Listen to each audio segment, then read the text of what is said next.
Muy bien.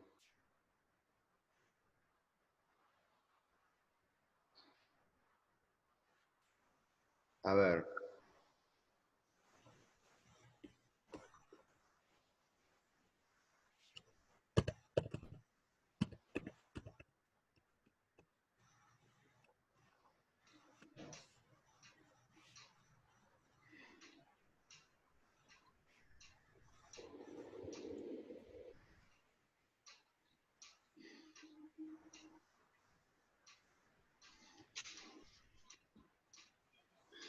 Bueno, chicos, ¿ven algo ustedes acá o no ven nada? ¿Qué ven? Una cuenta regresiva rarísima. Bien, perfecto. Es que en realidad quería poner antes de la reunión de Zoom una cuenta regresiva con música, La pero música salió no. este Benito, claro, no salió, no se pudo, no pudo ser, no pudo ser. Quería sorprenderlos con esta cuenta para que ustedes digan, ¡wow! Una cuenta regresiva. Pero no, se tengo que Qué poner así de nuevo. presentación, Diego, gracias, ¿Viste? buenísima. ¿Viste? Ustedes lo merecen, chicos, ustedes lo merecen. Pero venía con sonido, con todo, pero bueno, me marcaron la sorpresa, tiene que ser así, de manera. Bueno, nada, queda así. Apelo, a admitir todo.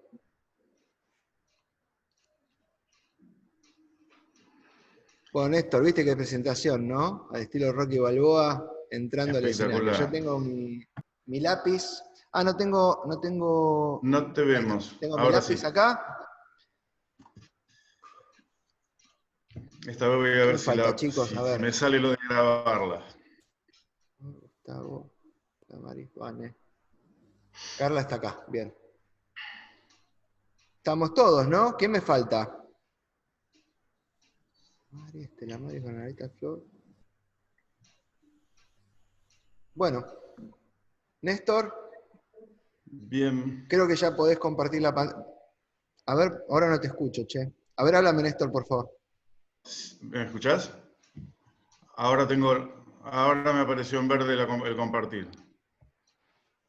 Espera un segundito. Espera un segundito, ¿sí?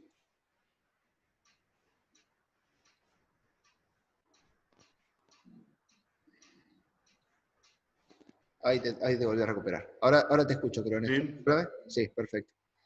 Bien. Sí, cada vez que hago esas cosas raras de compartir pantalla, video, se desconfigura todo.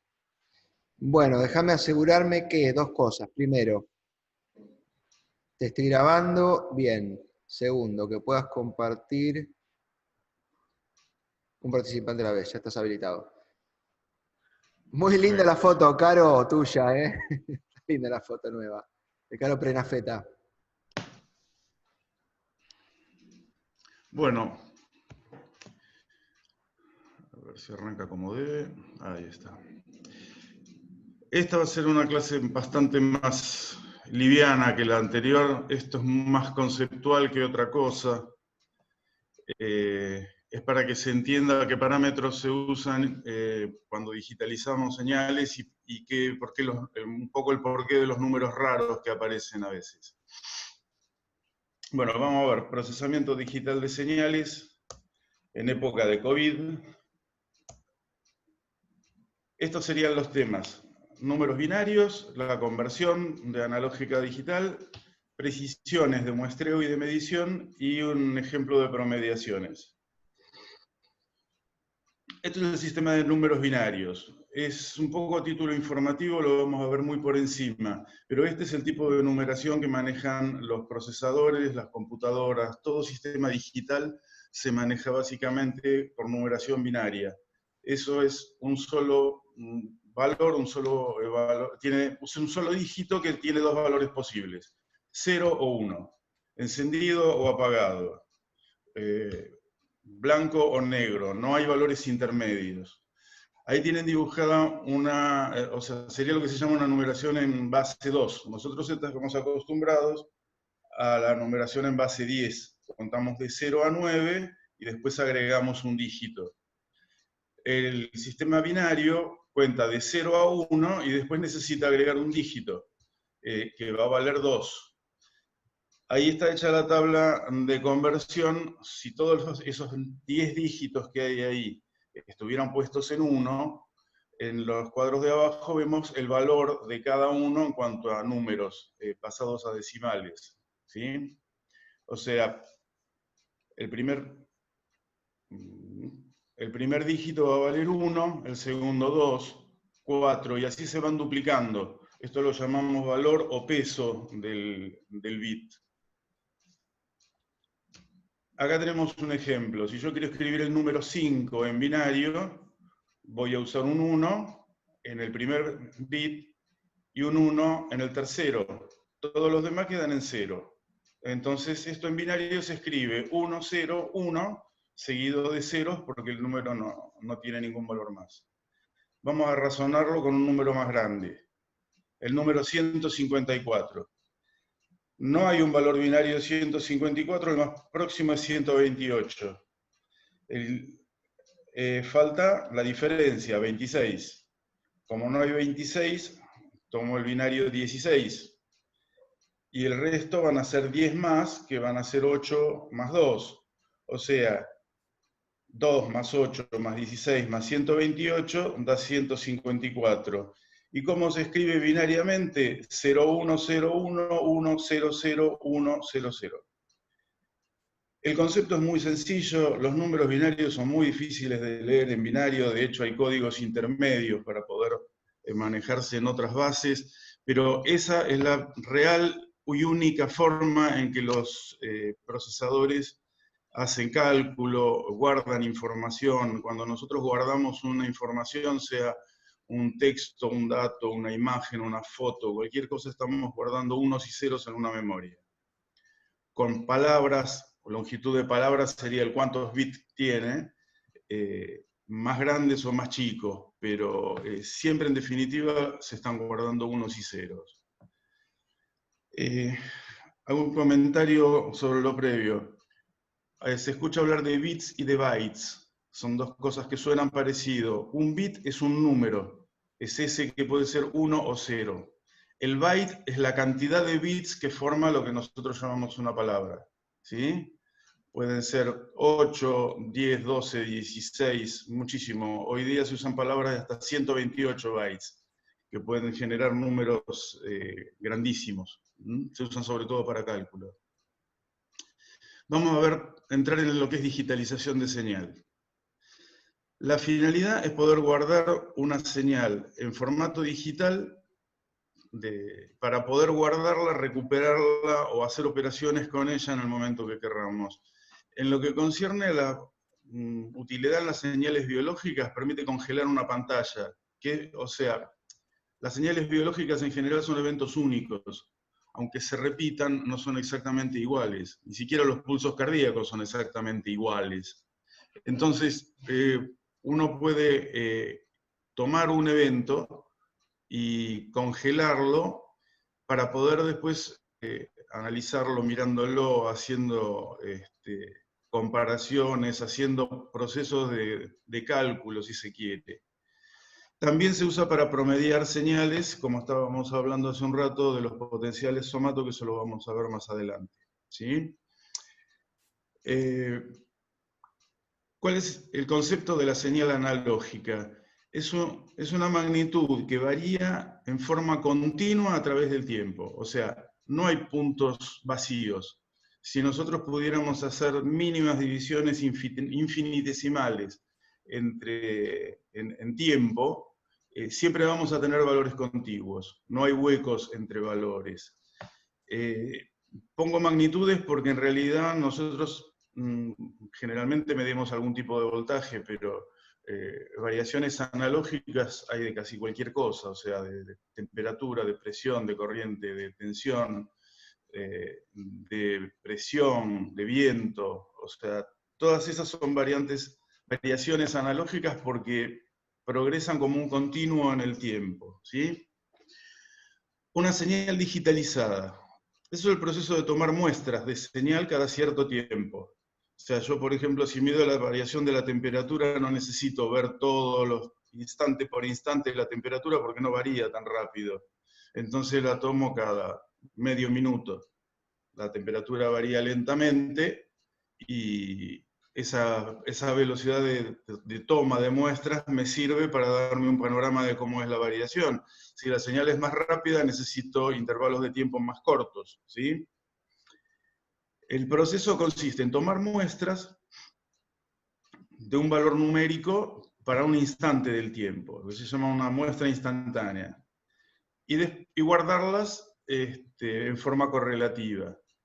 Después esas muestras las recuperamos, las volvemos a reacomodar y las unimos con puntos, como haciendo en cualquier eje cartesiano, XY.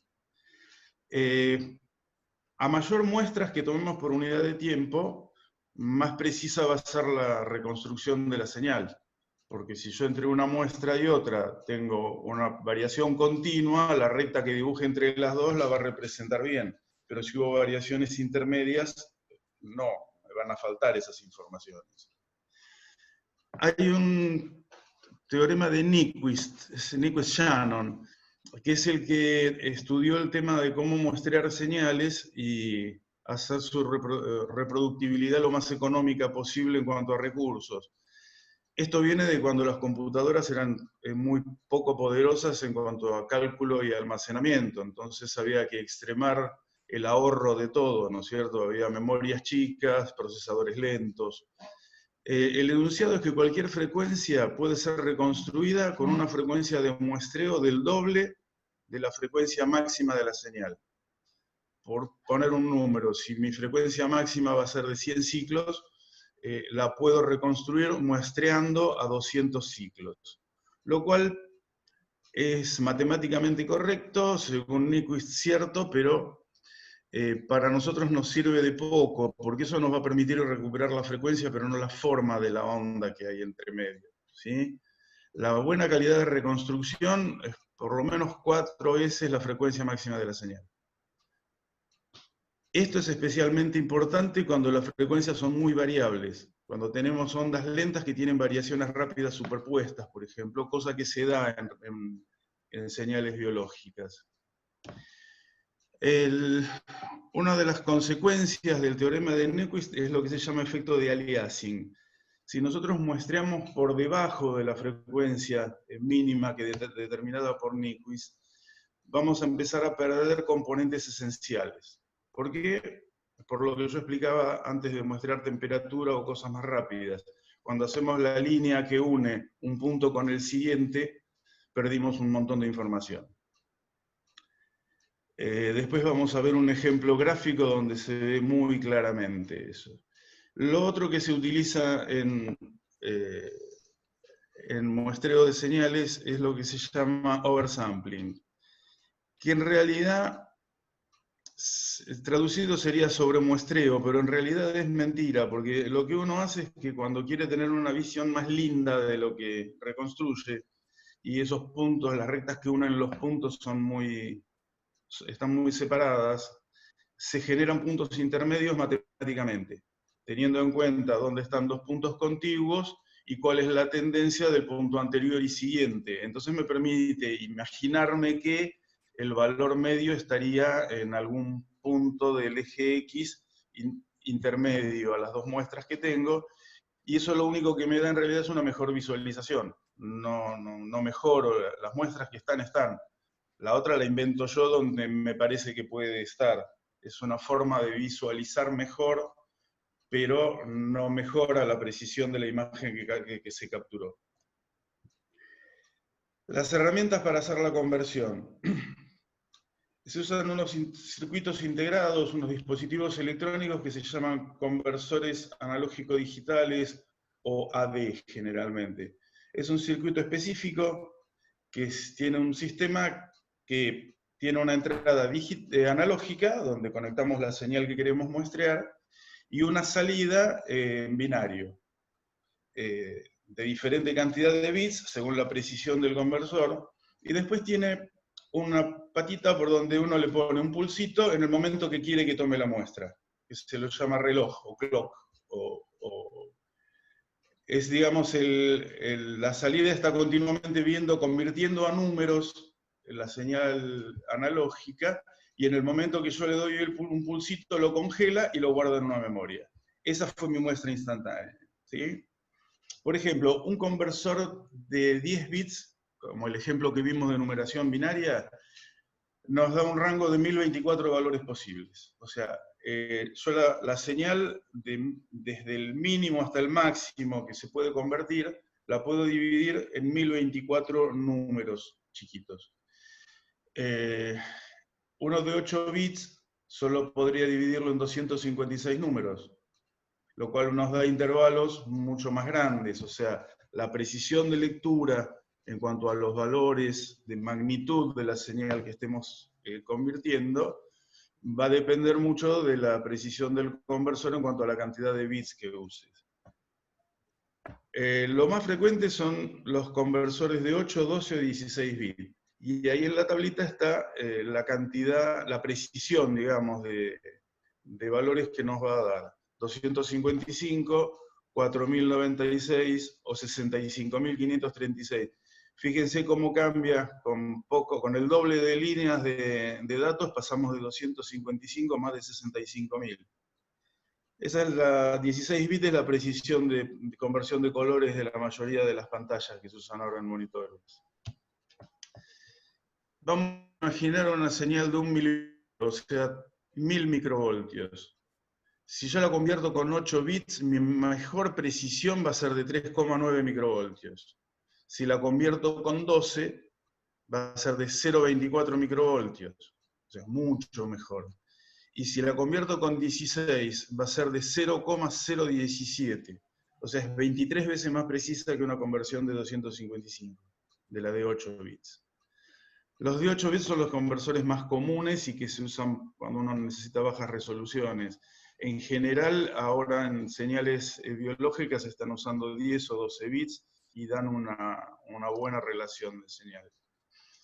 La conversión digital analógica, para el caso que uno quiera recuperar la señal en forma analógica, es el paso inverso. Se hace con un circuito equivalente, solo que a este lo alimentamos con el número digital, y del otro lado nos va a dar una salida con un valor de tensión proporcional al número que tiene en la entrada. Eso nos permite reconstruir la señal que vimos, ¿sí? que pusimos en la entrada. Y ahora entramos en el otro tema, en el otro eje, digamos, que es el tiempo de análisis. Es lo que dijimos de la cantidad de veces que muestremos nosotros por unidad de tiempo. El tiempo de análisis es un dato que el que maneja equipos médicos, probablemente muchos ya lo conozcan, es cuánto dura la pantalla en tiempo, cuál es la duración en tiempo de la imagen que estamos viendo en pantalla, ¿sí?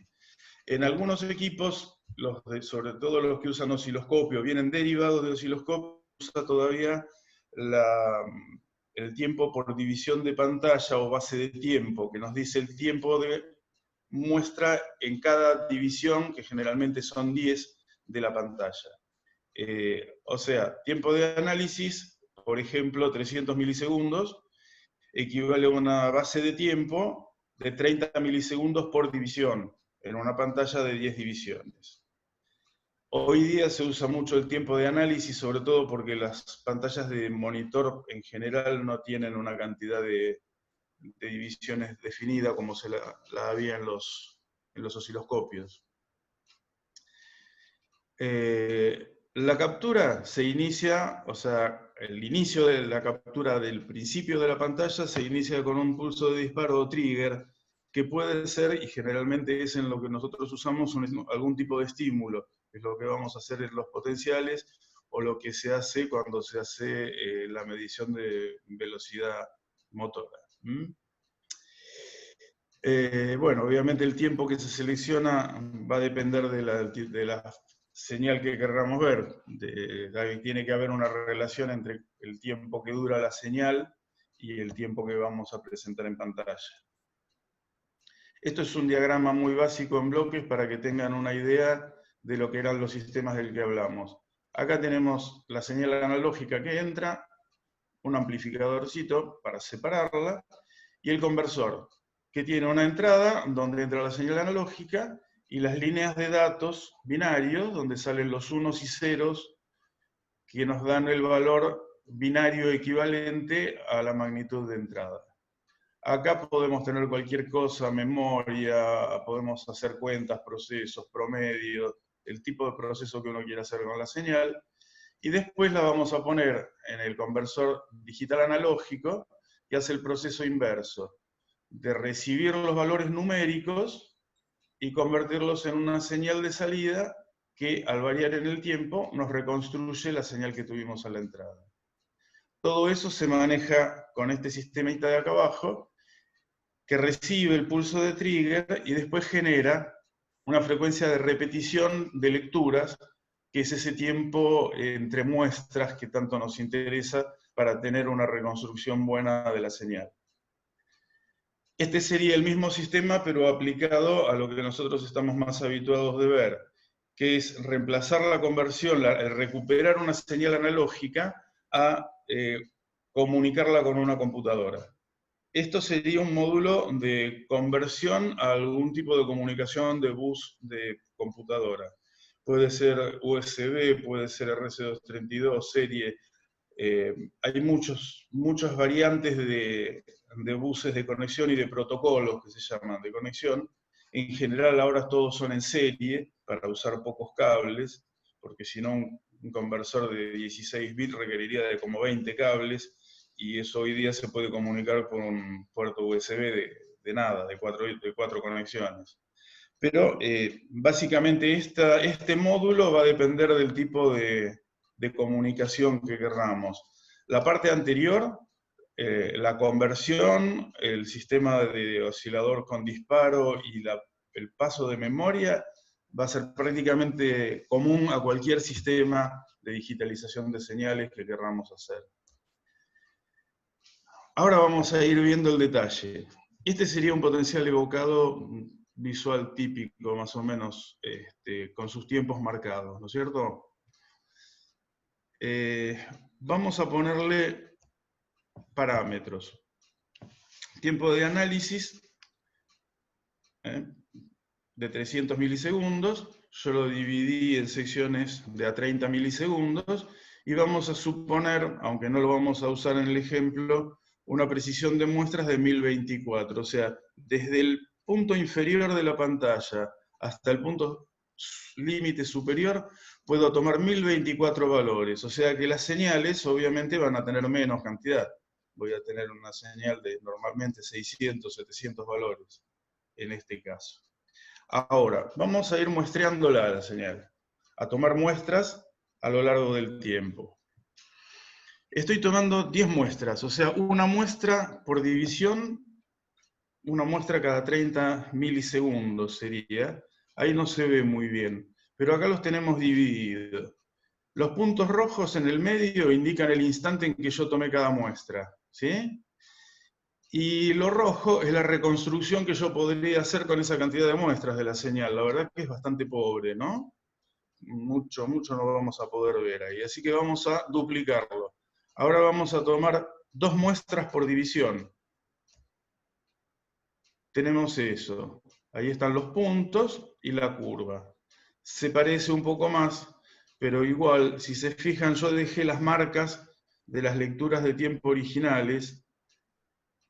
Se dan cuenta que aunque quisiera usarla, las marcas extremas no coinciden, están corridas de tiempo, porque no tengo muestras que coincidan con los valores picos. ¿Ven? Que en todos los casos la marca no me coincidiría con el valor que tengo que elegir, porque yo tendría que tomar o el... Ay, se me escapa el cursor. En la primera marca podría tomar o este, pero ninguno de los dos es el real. La marca del máximo positivo también está corrida, la del máximo negativo también. No es una reconstrucción buena, aunque quisiéramos usarla. Vamos a volver a duplicarlo y ahora vamos a tener 40 muestras, 4 por división. Ya vemos que las dos curvas se están superponiendo un poco mejor. Igual no está bueno. Seguimos teniendo diferencias. Y así sucesivamente. Vamos a tener recién, con 8 muestras por división, una reconstrucción bastante buena. Obviamente este es un ejemplo muy pobre porque no puedo poner un montón más de puntos y no tenía más ganas de dibujar, la verdad. Pero ahí creo que es una clara muestra de cómo influye la cantidad de muestras en lo que recuperamos de señal. Ahí están todas juntas, con 1, 2, 4 y 8 divisiones, contra las que están en negro, que son las señales originales. Esto es en el dominio del tiempo. Cuanto más muestras tengamos, mejor va a ser la reconstrucción. Repetido lo mismo, ¿sí? Acá vamos a ver lo que les decía de Nyquist, porque yo les demostré que lo de Nyquist no... Les mostré por qué lo de Nyquist no nos sirve. Este es un ejemplo de la relación según Nyquist. Tenemos aproximadamente el doble de frecuencia de muestreo que el de la señal, que en este caso está modulada sobre una onda triangular.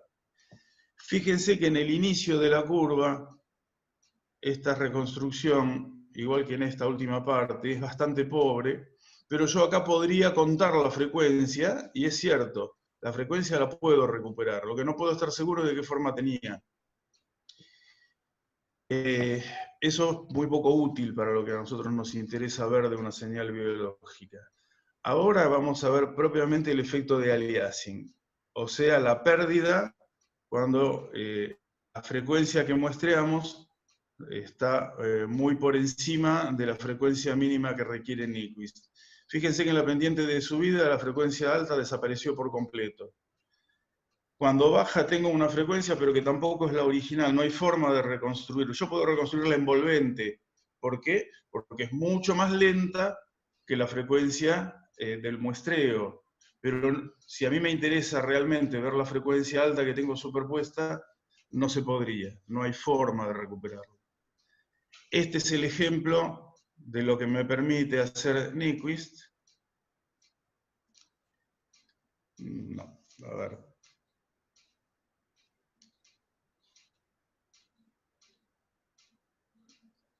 Esperen que se me fue la diapositiva.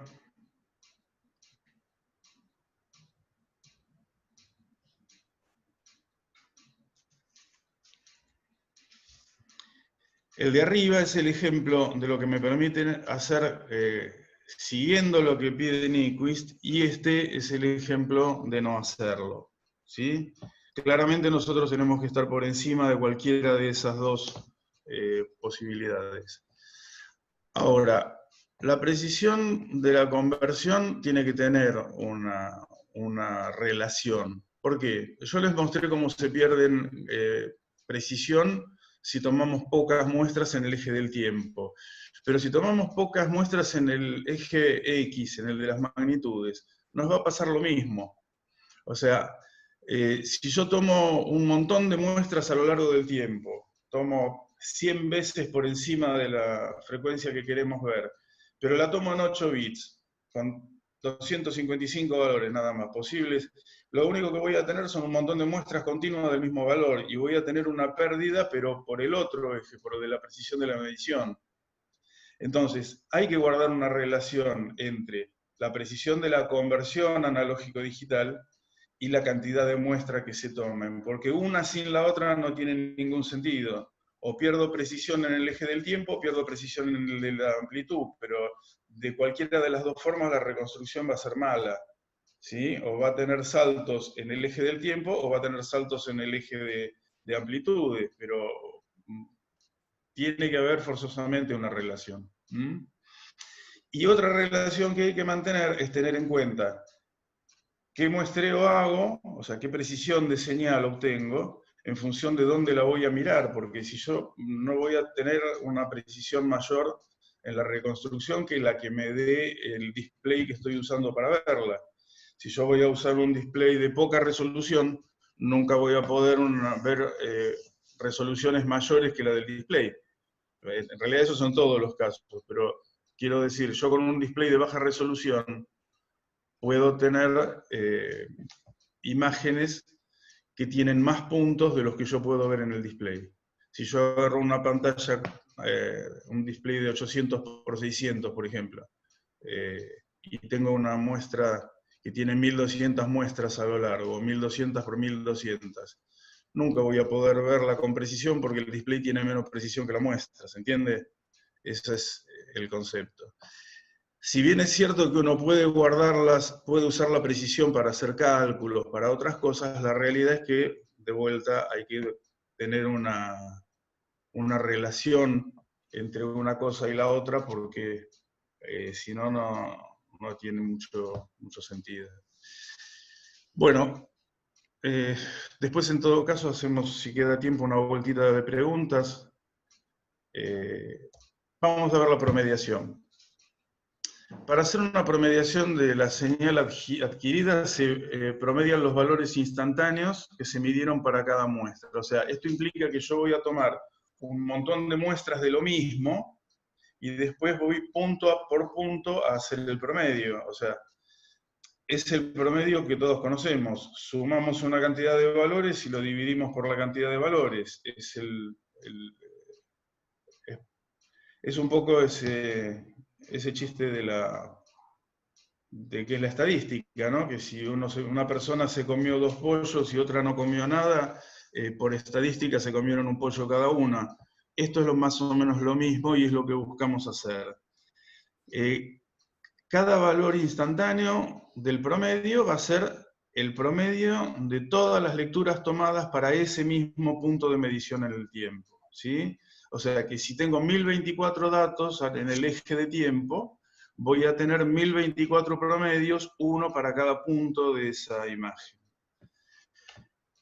Bueno, hoy día las capacidades de las computadoras aumentan rapidísimo, así que cada vez se puede hacer más operaciones y más rápido, ¿no? Acá quiero mostrarles algo sobre las variaciones. Cuando nosotros tenemos señales que tienen niveles cercanos a los niveles de ruido, y esta es la real función del promedio, vamos a tener la señal perdida dentro del ruido propio del amplificador, el ruido de interferencia, el ruido de otras señales que vienen del cuerpo. Pero tenemos una suerte particular.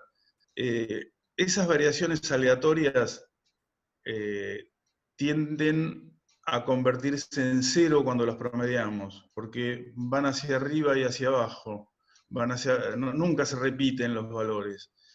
Y la suma de números aleatorios tiende a dar el número promedio. Si yo tomo de -1 a +1 y genero números aleatorios y los promedio, el resultado va a tender a ser 0, porque va a tender a achicarse a la mitad, justamente porque no se repiten a lo largo del tiempo.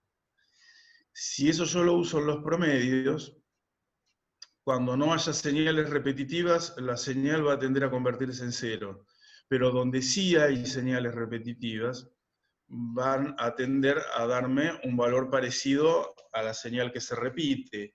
Eso es lo que vemos acá. Yo hice una sucesión de curvas, donde imaginemos que en la línea de arriba estamos viendo la señal de entrada, y en la línea de abajo el promedio. Siempre estamos disparando con un trigger el inicio, estamos aplicando un estímulo para algún tipo de potencial evocado, sensitivo, y vamos a ir viendo, ya ahí se ve un cambio. Esto por supuesto serían mucho más de 3 promediaciones, esto es un ejemplo, pero ya acá en el medio vemos que, ¿qué pasó? Las señales que son aleatorias, las random, no aumentan de amplitud, pero en los lugares donde los potenciales tienden a repetirse siempre hacia la misma polaridad, empezamos a ver una diferencia, ¿sí? Y a medida que hacemos más promedios, vamos a ir teniendo cada vez más imagen y menos ruido, porque el ruido también se va a ir cancelando. ¿Ven? Si seguimos, se va a ir agrandando la amplitud. Si miramos la entrada, vamos a ver siempre lo mismo. Pero si miramos el promedio, todos los movimientos estos rápidos que tenemos en la entrada y que no nos dejan ver nada, se van a ir reduciendo, y todos los eventos que se repiten en la misma región del tiempo se van a ir amplificando, porque ese promedio nos va a dar cada vez más alto en valor. ¿Sí? ahí podemos dar por terminado el promedio. Tenemos una curva limpia, no tenemos ruido casi. Esto sería prácticamente un ejemplo ideal, pero lo que quería es que se entienda el concepto. Todos los números que sean aleatorios, los promedios tienden a dar valores iguales o menores al valor instantáneo que midamos. Y todos los números que se repitan en el tiempo, aunque no sea con el mismo valor, tienden a dar un promedio similar a ese número. O sea que yo puedo medir un potencial de 10 microvoltios en una escala de 10 microvoltios y en la entrada voy a ver 10 microvoltios de ruido, pero en la salida del potencial voy a ver 10 microvoltios de señal sobre una línea de base mucho más lisa.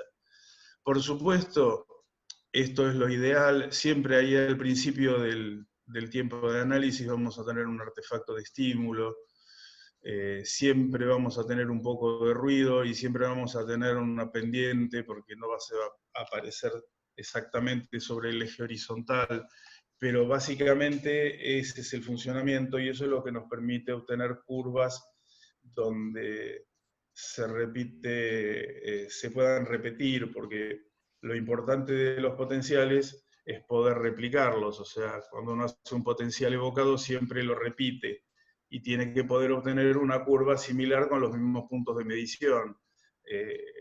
Tiene que ser reproducible. Entonces se repite el potencial hasta obtener 2 o 3 respuestas con tiempos y formas similares. La cantidad de promedios que hay que hacer varía muchísimo dependiendo del tipo de potencial.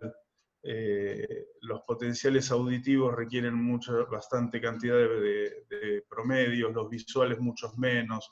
Los somatosensitivos a veces son muy complicados porque dan potenciales muy chicos y a veces hay que hacer muchas promediaciones varias veces para realmente saber que uno está encontrando la muestra correcta. Pero el concepto es ese. Para esto es para lo que sirven los promedios. Esta es un poco la forma de conseguirlos. Traté de dar un panorama general. Este es el fin de la presentación. Espero que se haya entendido y bueno, aquí estamos para preguntas. Néstor, en principio te felicito por la magistral, pero como siempre, un lujo tus presentaciones. Y ahora entiendo que las facturas de Edesur me las están dando en sistema binario, según según Nick, el que me las redacta, porque no las entiendo, me vino un montón de guita el mes pasado. En cuanto a las preguntas, si te parece bien, como queda un minuto, lo que vamos a hacer es abrir las preguntas para que no quede así incompleto. Son 12 menos 13. Ponele que a las 12 en punto nos vamos a volver a conectar y vamos a abrir las preguntas, chicos, que le quieren hacer a Néstor. ¿De acuerdo? Bueno, perfecto. Vamos a dar por finalizar entonces la presentación ahora. A las 12 en punto nos conectamos. Ténganse las preguntas listas para hacerle a Néstor y después retomamos con la clase, ¿sí? 12 en punto, chicos. Listo. Nos vemos. Hasta luego.